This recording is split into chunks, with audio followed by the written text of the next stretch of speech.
வணக்கம். கொஞ்சம் பேர் கேட்டுட்ருக்காங்க, மார்பக கட்டிகளுக்கு உடலில் ஏற்படும் அங்கங்கே தங்கி ஒரு கட்டிகளாக ஃபார்ம் ஆகுதில்ல, இதுக்கு ஏதாவது ஒரு டிப்ஸ் சொல்லுங்கள் அப்படின்னு சொல்லிட்டு. ஸோ இதை நான் சித்தகுருக்கிட்ட கேட்டேன். அவர் கொடுத்த இந்த ஒரு டிப்ஸை தான் இப்போ நான் உங்களோட பகிர்ந்துக்க போகிறேன்.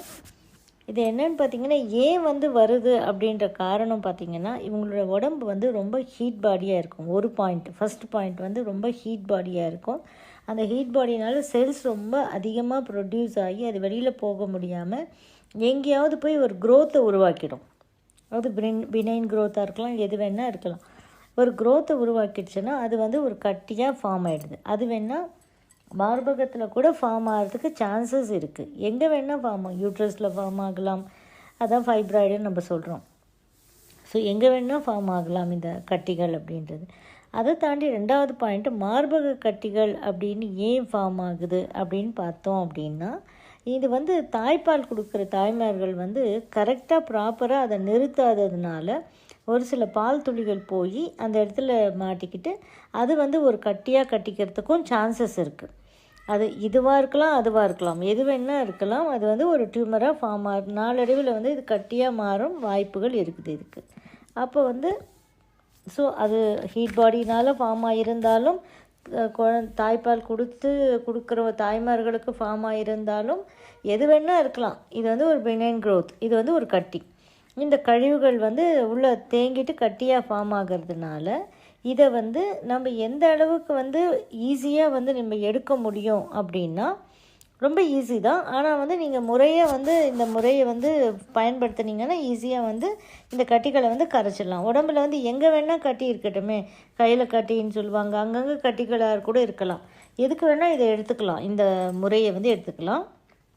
என்ன பண்ணணுன்னா, நம்மளுக்கு எல்லாருக்குமே தெரியும், இப்போ கழற்சிக்காய் அப்படின்றது ரொம்ப ஃபேமஸ். இது இந்த யூட்ரஸ் ரிலேட்டட் ப்ராப்ளம்ஸ்க்கெல்லாம்.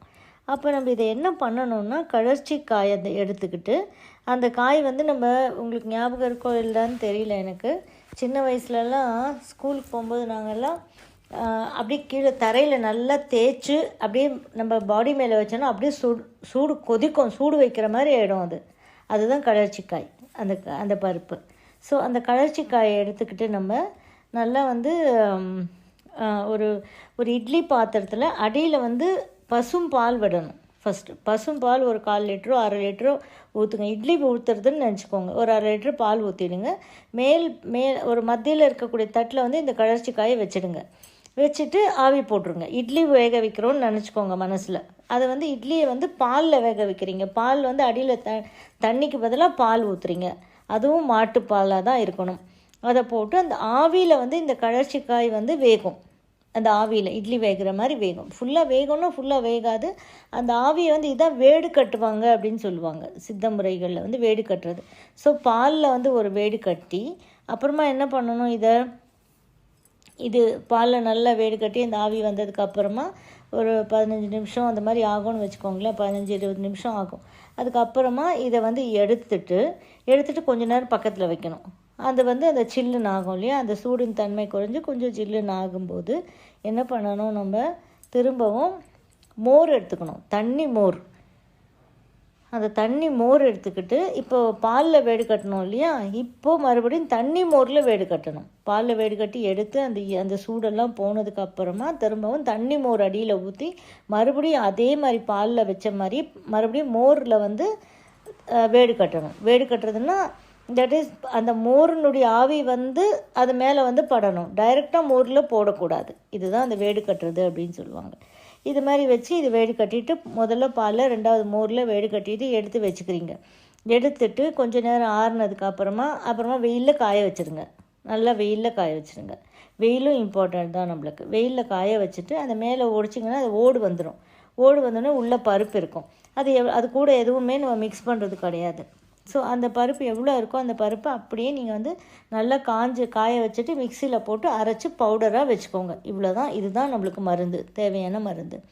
ஸோ இதை என்ன பண்ணோன்னா, எப்படி எடுக்கட்டுன்றது ஒரு முறை இருக்குது. காலைல 9 மணிக்கு, மத்தியானம் 12 மணிக்கு, திரும்பி ஈவினிங் 3 மணிக்கு, திரும்பி ஈவினிங் 6 மணிக்கு, திரும்பி 9 மணிக்கு, 12 மணிக்கு, 3 மணிக்கு, 6 மணிக்கு. இதான் ப்ராசஸ்.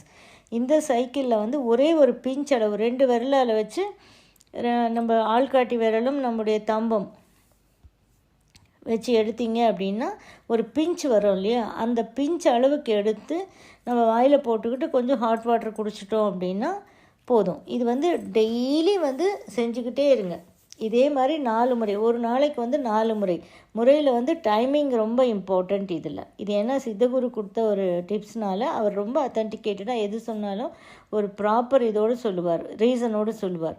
அதனால் 9, 12, 3, 6 மறுபடியும் 9, 12, 3, 6 இந்த மாதிரி டைமிங்ஸில் வந்து நம்ம ஒரு பிஞ்ச் வந்து எடுத்து ஹாட் வாட்டரில் எடுக்க என்ன ஆகும்னா நாளடைவில் இந்த கட்டிகள் வந்து கரைய ஆரம்பிக்கும்.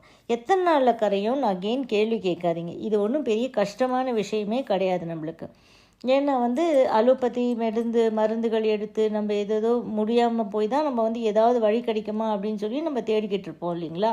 அப்போ வந்து எந்த முறைக்கும் வந்து இது வந்து இது கிடையாது, கஷ்டமானது ஒன்றும் யாருக்குமே ஒரு கஷ்டமான முறை இது கிடையாது. ப்ரிப்பேர் பண்ணுறதும் ரொம்ப ஈஸி தான். அண்டு வந்து இது சாப்பிட்ற முறையும் ரொம்ப ஈஸி தான். ஒரு பிஞ்சு தான் அப்படி எடுத்துக்க போகிறீங்க, வாயில் போட்டு நீங்கள் சுடு தண்ணி குடிக்க போகிறீங்க, அவ்வளோதான் இல்லையா. ஸோ இது வந்து ரொம்ப ரெகுலராக நீங்கள் பண்ணிக்கிட்டே வந்தீங்கன்னா நாளடைவில் வந்து கொஞ்சம் கொஞ்சமாக வந்து இந்த கட்டிகளினுடைய சைஸ் குறைஞ்சு ஒரு காலகட்டத்தில் கட்டி இல்லாமல் போயிடும். அது நீங்கள் கண்கூடாக பார்க்கலாம். பட் இதுக்கு வந்து லாங் ரன் டைம் எடுக்கும். எவ்வளோ நாளுன்னு சொல்லி எனக்கும் தெரியாது. ஏன்னா உங்கள் உடம்புல எவ்வளோ ஸ்ட்ராங்காக இருக்கோ அதை பேஸ் பண்ணி தான் இது வந்து கொஞ்சம் ஸ்லோவாக வேலை செய்யுமா ஃபாஸ்ட்டாக வேலை செய்யுமான்றது நமக்கு தெரியும். பட் வேலை செய்யுன்றது 100% வந்து நம்பி எடுங்க. எந்த விதமான கட்டிகள் இருந்தாலும் உங்களுக்கு வந்து அது கரைய ஆரம்பிச்சிடும். கொஞ்ச நாளில் நீங்கள் அந்த டிஃப்ரென்ஸ் பார்க்க ஆரம்பிக்கலாம், சைஸ் கம்மியாகிறது எல்லாத்தையும் பார்க்க ஆரம்பிக்கலாம். ஸோ அதுக்கப்புறமா வந்து